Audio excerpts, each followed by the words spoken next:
ንስሐ አዲስ የፈለቀ ጸበል ነው። ከባለቤቴ ጋር ሄደናል።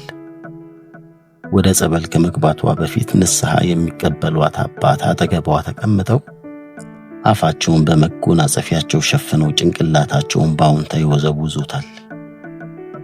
ምን ይሆን የምትናዘዘው? ጓጓሁ። አካባቢው ጭጋጋማ ነው። የምንቀመጥበት ጠፍጣፋ ድንጋይ እንኳን በእርጥበቱ የወረዛ ነው። አንዳንድ ጸበልተኞች ገና አጸዱን ሲያልፉ ይለፈልፋሉ። እኛ ከዚህ ተርፈናል። ቄሱ አሁንም ሚስቴን ያናዝዟታል። ምን ይሁን የምትናዘዘው? ምን ተሳስታ?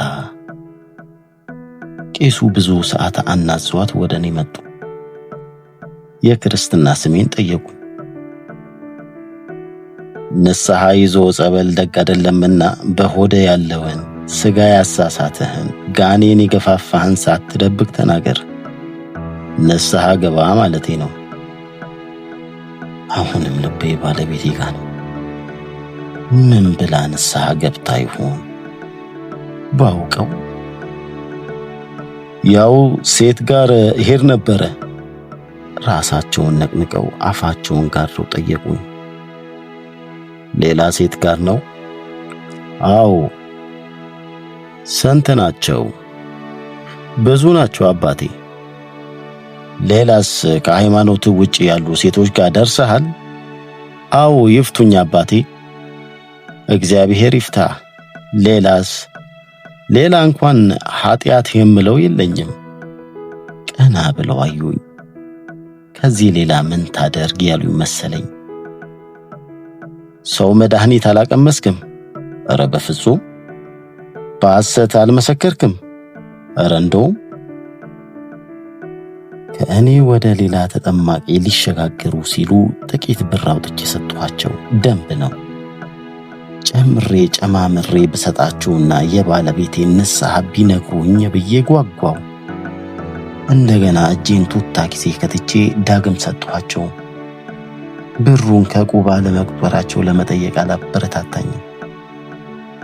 የባለቤቴ ንስሐ ግን ሆዴ ገብቶ ወደ ቁርጠት መቀየር ጀመረ።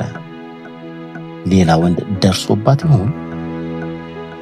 እንደ ወረፋ የሚቆጠረው ጠፍጣፋ ድንጋይ ላይ እንደተጎለትኩኝ ሳሰላስል ከወደ ጠበል ቤቱ አቅጣጫ አንድ አፈድፋጅ ተመለከትኩ። ብጣቂ ነጠላውን መስቀለኛ አጣፍቶ ወዲያ ወዲህ ይላል። ጠራሁት። መጣ። የተቀመጥኩበት ጎንበስ ብሎ ጆሮውን ሲሰጠኝ እኔ እጄን አስቀደምኩ። አስጨበጥኩትና ችግሬን ነገርኩት። የባለቤቴን ንስሐ እንዲነግሩኝ ፈልጌ ነው። እሳቸው ናቸው አለ በብሩ ብዛት ተርበትብቶ። አዎ ግድ የለም ማናዘዛቸውን ይጨርሱና ጠይቃቸዋለሁ ብሎኝ ሸብረክ እያለ ሄደ። ቄሱ ማናዘዛቸውን ሳይጨርሱ እኔና ባለቤቴ የጠበሉ ወረፋ ደረሰን።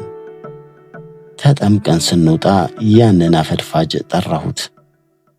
ከባለቤቴ ዘወር አድርጌ ጠየቅኩት። ታዲያስ አባ ምን አሉ? አባማ ባልና ሚስት ከአንድ ወንዝ ይቀዳል አሉ።